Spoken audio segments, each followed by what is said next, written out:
Niya po natin ngayon ang National Manager Federation of Free Farmers Cooperatives, mga kasama si Sir Raul Montemayor. Pag-usapan naman natin yung balita kanina na may taas presyo sa presyo ng bigas. Opo. Sir Raul, good morning. Magandang umaga at good morning din sa lahat ng nakikinig. Opo, may malakihang taas presyo sa produktong petrol, presyo ng bigas, tataas ng 2 piso kada kilo. Opo, ayon po ito sa Department of Agriculture.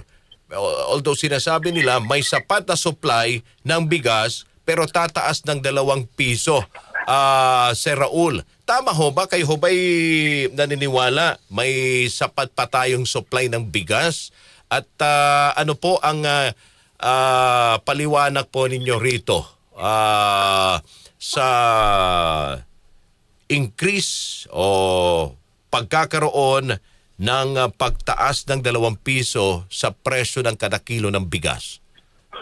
Opo, well, sa supply, wala naman tayong masyadong problema dahil umpisa na yung anihan eh. Okay. At saka binuksan na rin yung imports, no? Mula nung Enero, pinayagan na lang sila uling mag-angkat at patuloy naman ang pasok ng pag-aangkat. So wala tayong masyadong problema sa supply. Ang nagiging problema ngayon ay yung presyo ng krudo. Kasi alam naman natin, lahat ng sektor apektado niya, na pati ang pagsasaka. Correct. Mula sa production na gumagamit sila ng bomba ng patubig o mga traktora, papunta sa mga trader at saka miller, nagagamit sila ng mga sasakyan at mga aparato sa paggiling, and then dadalhin nila sa merkado, tracking na naman, sweldo ng tao, presyo ng mga bags, plastic bags kung saan nila nilalagay yung bigas. Lahat apektado ng presyo ng krudo kaya hindi natin maiwasan na tataas. So sa madaling salita, may sapat na supply pero may epekto sa production. Yes. Epekto sa cost of production. Cost of production dahil nga rito sa patuloy na pagsipa sa presyo ng produktong petrolyo. But 2 pesos sapat na ba yan o talagang sobra na? Actually, ang problema dyan yung pagsasamantala. No? Kasi kahit na sabihin natin, 2 pesos, kaya nang bawiin yung dagdag gasto sa krudo. Pero sasakyanan ng mga ibang mga trader at saka miller, gagawin nilang 5 piso. Kawawa naman yung taong bayan. At hindi makikinabang yung magsasaka dyan. Yung mga trader lang ang makikinabang dahil sobra-sobra naman yung pagtaas nila sa totoong pagtaas ng kanilang gastos. So paano ito mapipigilan para hindi naman masyadong aaray din ang ating mga kababayan? Kasi pag usaping taas presyo sa bigas, nako, medyo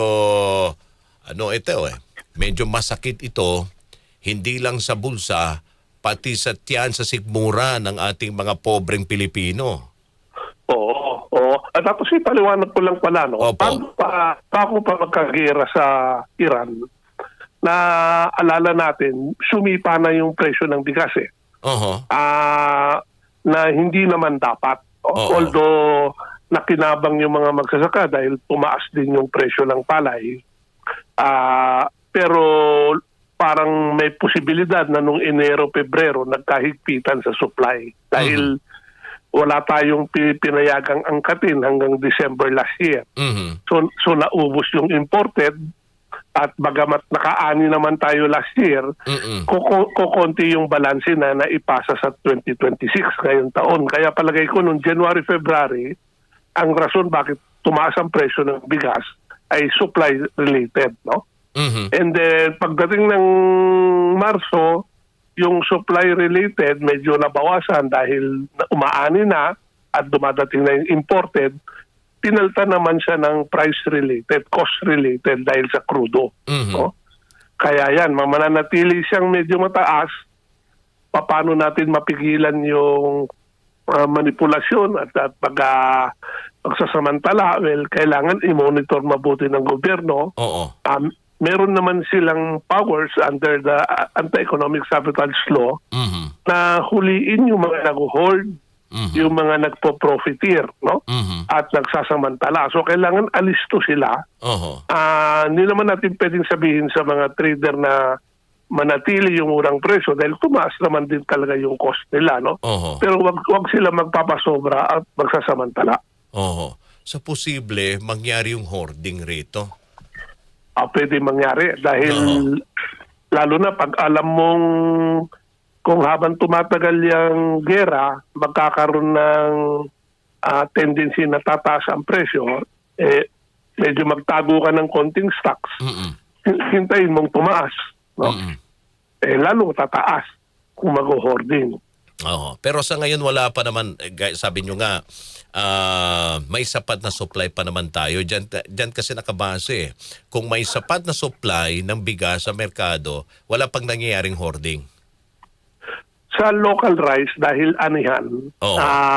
palagay ko wala pa. Wala pa. Kasi maraming supply. No? Oo. Ngayon, sinabi kong January, February, baka nagkaroon ng konting hoarding doon sa imported. Meron kasi mga variety na imported, lalo Oo. na yung Coco Pandan Oo. na napaka mabenta sa merkado na medyo matumal yung release ng mga importer nung kasi nagkaubusan nung December. Nagkaubusan tapos nung dumating na nung January, February, inunti-unti ang pag-release ng mga imported na yan. Kaya Oo. tumaas din ang presyo niya, no? Oho. At baka hanggang ngayon, baka medyo, hindi natin alam, baka may konting paghihigpit Oho. sa pag-release niyan dahil iniisip nila na tataas na naman yung presyo ng bigas. Lalo na, yung mga imported, tataas din yan dahil yung shipping Oo. mula sa Vietnam papunta rito, ang balita ko nagdoble na. Naku. No? Dahil siyempre gumagamit ng crudo yan, no? Oo. At yung presyo mismo ng bigas sa Vietnam mukhang hindi naman gumagalaw pero Oo. eventually gagalaw din yan dahil sila rin ay apektado ng pagbahal ng crudo. Oo. Minomonitor nyo ba, Sir Raul, kung magkano na ngayon? After yung tuloy-tuloy na pagsipa ng presyo ng produktong petrolyo, magkano na ngayon ang presyo ng bigas sa merkado? Yung well-milled. Yung pinakamagandang klase, yung premium. Yung premium, yung tinatawag nilang Coco Pandan, Oo. naglalaro yan palagay ko ng 60 to 65 na. Diyos mio. Dati mga 50, 50 to 55 lang yan. Kailan lang yan? Nung nakarang taon? Nakarang taon, oo. Pero nung yan, nagkaubusan at pinayagan uli umangkat, Oo. medyo hinigpitan yung pagre-release sa merkado, yan, tumaas. No? Oo. At nung tumaas yun, sumabay naman yung local, tumaas din. Tumaas din. Pero hindi Tumaas pa na. kasama dyan, Sir Raul, etong 2 piso. Wala pa. Wala Bago pa. lang yan. Bago lang yan to. dahil. Oo. So posible Kaya- kung ipapasok natin, ilalagay natin itong 2 piso, mga sa tingin ninyo, yung estimate po ninyo, magkano nasisipa yung presyo ng kada kilo ng bigas sa merkado ngayon? Kung lower level, 2 pesos per kilo, upper level, baka umabot ng 5 piso yan. No? Oho. Mabigat din yung taas ng crudo dahil ilan na last week mga 20 pesos Oho. and then ngayon sasabayan pa ng 15 ata. Opo. Parang nagdoble parang nagdoble ang presyo ng crudo, Oho. no? Malaking bagay yan. Hindi natin maiwasan yan na apektado lahat, pati agrikultura, pati pagkain. Oo. Mga magkano yung naglalarong pinakamurang bigas ngayon sa merkado? Meron pa naman mga mura, may mga 40, 45, pero yan ay mga mahihinang klase. Mhm. And then of course, nandan yung binibenta ng gobyerno na subsidized rice, 20, no? Pero karamihan sa mga mamimili, kahit na yung pagpalagay natin middle income, ang hinahanap nila yung medyo maganda at masarap na bigas. Oo. No? Mahirap na nga pagkatapos ang kinakain mong bigas yung panako. Sabi nga nila, Oo nga. hindi halos matanggap ng sipmura. Kaya nga, Oo. kahit walang Kaso ulam. walang magagawa ang ating mga kababayan. Opo. So, Walang magagawa. Gobyerno lang talagang inaasahan nila na po pwedeng gumawa dyan ng paraan. Oo, oo.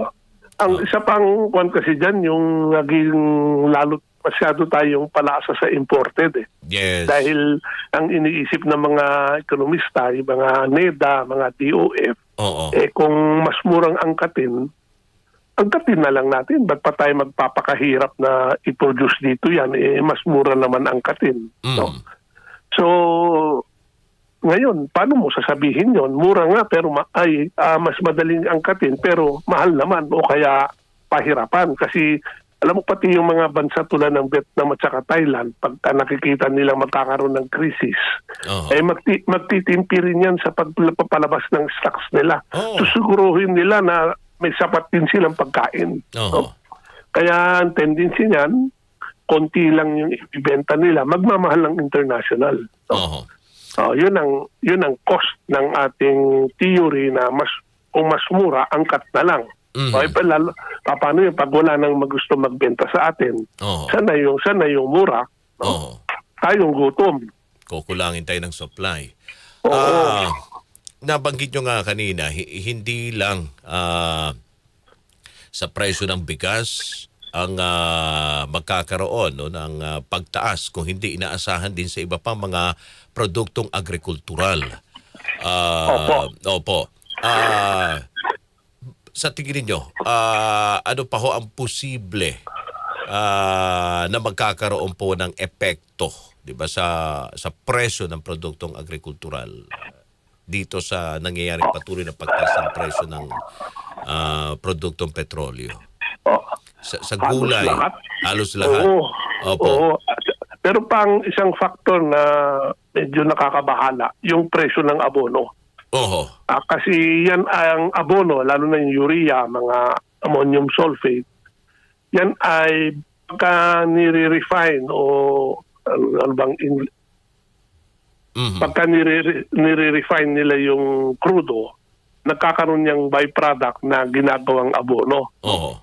So, tumaas din yan ang expectation nila, baka tumaas yan ng 40%. Lalo na, marami sa mga abonong yan, nanggagaling din dun sa may gera sa Iran, Strait of Hormuz. No? So, naiipit siya. At kung sabihin natin, meron naman ibang gumagawa ng produktong ganyan, tulad maybe ng Russia o China. Pero alam nila na hindi makalabas yung galing sa Iran.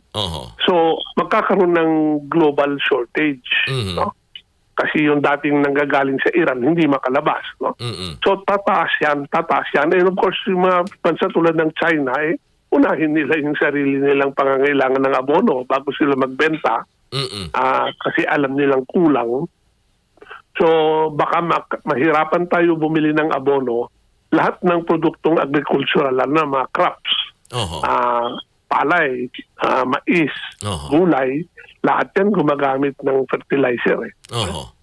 Kaya yun ang isa rin dapat paghandaan. Itong mga binabanggit nyo, Sir Raul,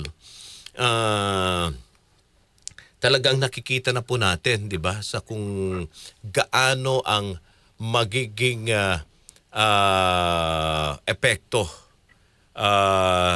dito sa nangyaring kaguluhan sa Middle East at yung patuloy na pagsipa sa presyo ng produktong petrolyo dito sa atin, lalo na higit sa sektor ng agriculture. Okay, binabanggit nyo nga, kailangan paghandaan ng ating gobyerno. Okay, so sa panig po ng ating mga magsasaka, ano ho ba ang inaasahan nila sa ating gobyerno para nang sa ganon hindi din po sila masyado maapektuhan, kasi may impact din ito sa supply ng ating pagkain kung sakasakali hindi ito paghahandaan, di ba, Sir Raul? Ay, siyempre. Opo. Lagay na lang natin sa patubig. Dahil marami sa mga patubig powered by irrigation pumps na mga ngailangan ng krudo. No? Abono, yung gastos ng abono.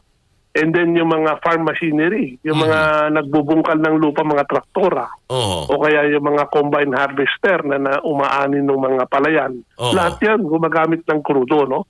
Kaya yung ina-announce nila, magbibigay sila ng ayuda sa mga magsasaka na 150 million ba yun, no? Actually, napakaliit nun. No? Okay. Ang makakatamasa lang nun at the most mga 30,000 farmers Mhm. kung ipaghati-hati mo. And may problema pa sila dahil hindi tulad dito sa syudad na pwede mong dalhin yung sasakyan mo sa gasolinahan. Mhm. Dun sa baryo, alangan naman dadali mo yung traktor at saka combine harvester sa malayong gasolinahan. Oho. Hindi practical yon. Kailangan ilagay mo sa mga bote o garapon, tapos dalhin mo sa bukid at isalin dun sa inyong makinarya. Technically, bawal yun eh.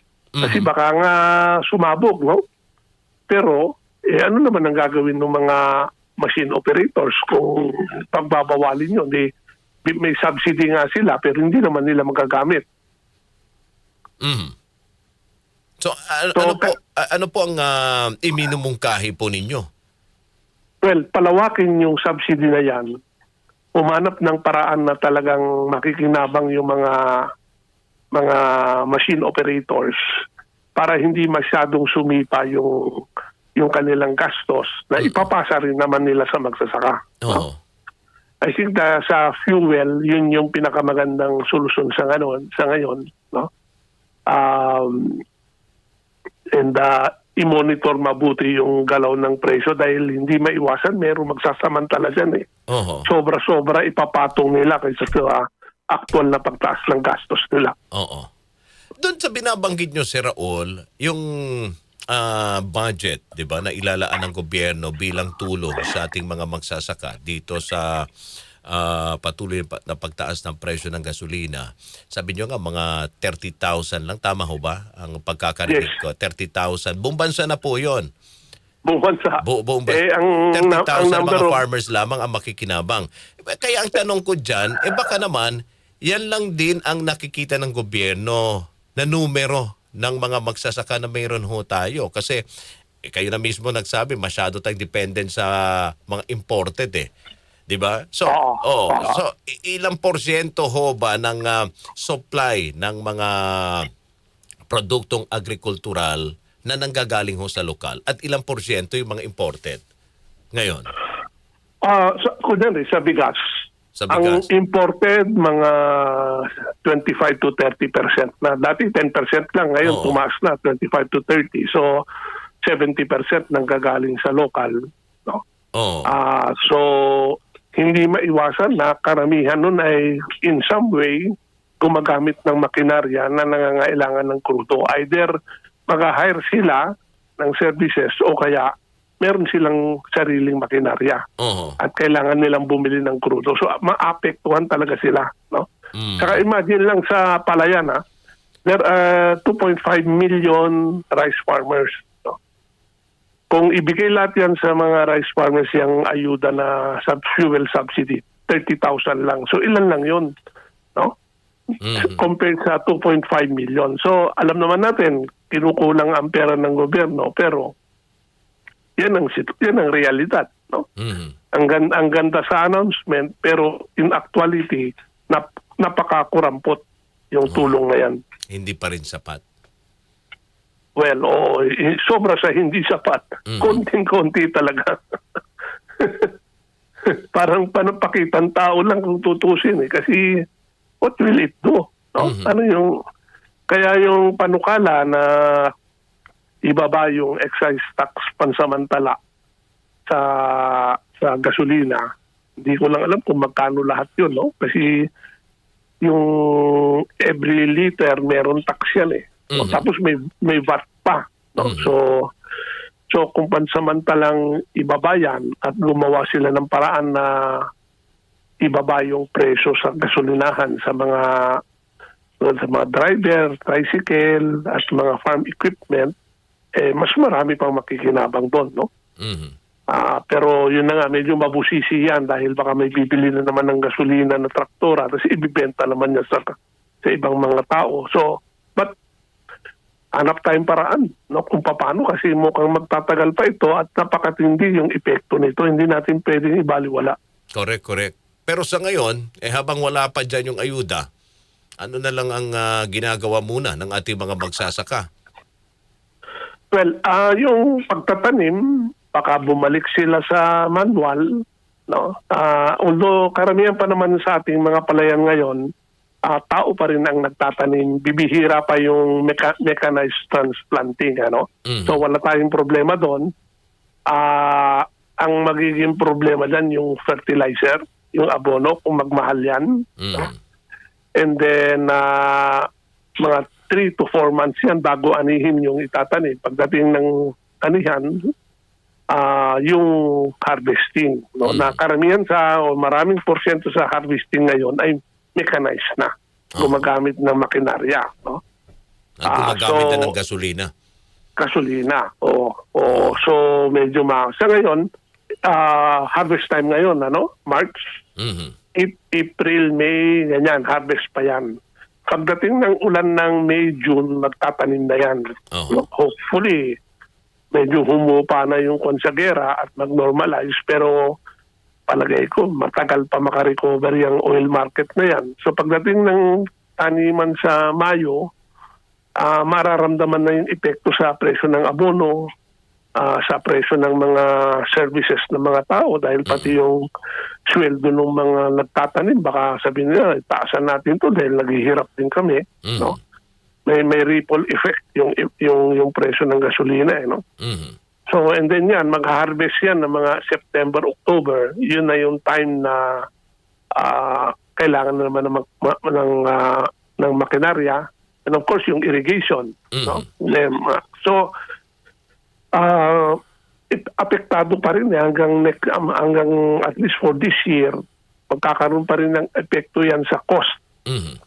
At kung lalabas na o konti lang yung ayuda o subsidy ng gobyerno sa magsasaka, lalo na sa fertilizer at saka sa crudo, baka magbawas ng production yung mga magsasaka dahil hindi na nila kaya. No? Yan ang magiging effect. Yes, then aangkat tayo, paano kung napakamahal na ang international? Dahil sila rin ay apektado. No? So kailangan i-anticipate yan ng gobyerno, no? Bawas-bawasan nila yung announcement nila parati pinag-aaralan namin no? Hindi na dapat yun, dapat na-anticipate nila yan at gumagawa na sila ng hakbang. No? Nandyan na yung problema. Pagkatapos ngayon pa lang nila pag-aaralan. Medyo mahirap ata yung sitwasyon. Doon sa binabanggit nyo, Sir Raul, ang nakikita ko sa mga binabanggit po ninyo, hindi lang ito ngayon ang pagkakaroon ng pagpapatupad ng 2 pesos increase sa kada kilo ng bigas. Mukhang ang sinasabi ninyo, tuloy-tuloy ito hanggang aabot pa ata hanggang Disyembre. Parang gano'n ang mangyayari. It's possible, no? Kasi yung itatanim ng Mayo-Hunyo, kung maapektuhan yan ng presyo ng crudo, pagdating September, October, liliit yung ani natin dyan. Dahil hindi nakapaggamit ng sapat na fertilizer o tubig o mga sangkap yung mga magsasaka, liliit yung ating production. So we will have to increase yung import. Ayun. Alright. Sir Raul, maraming salamat po sa inyong oras at panahon. Mabuhay po kayo. Mabuhay ang ating mga magsasaka. Salamat po. Magandang umaga. National Manager